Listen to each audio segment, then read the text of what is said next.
Samantala, iba't ibang lungsod naman sa Metro Manila nagsimula na sa pagdiriwang ng Kapaskuhan. Tulad na lamang sa Mandaluyong City na ramdam na raw ang diwa ng nagpagbibigayan. Narito ang report. Pasko na nga. Paskong nararamdaman kahit saan, mapamatanda o mga bata. Bahagi ng taunang pagdiriwang ng Pasko sa Mandaluyong City, 60,000 food basket na may bigas, sardinas, corned beef at noodles ang ipinamahagi ng lungsod. Tradisyon na itong may tuturin na nagmula pa noong administrasyon ng dating alkalde Benamin Avalos Sr. na ikinatuwa ng mga residente lalo na ng mga matatanda. Way back 20 years ago, bahagi na yung Paskuhan ay pagbibigay at least for one day kapaligayan mo karamihan din naman ng kasi simple bagay lang basta makikita galing sa gobyerno ito nag-iiba yung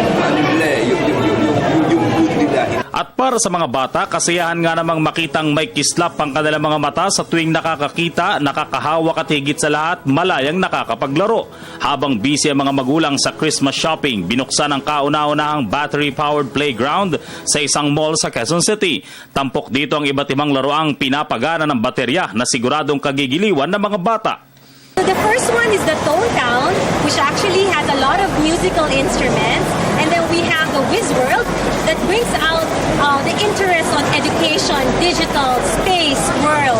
And the last one is the Dash District. But of course, it's where the action is, like the remote control cars and the helicopters. Pasko na, di ba? Para sa Telebisyon ng Bayan, George Bandola.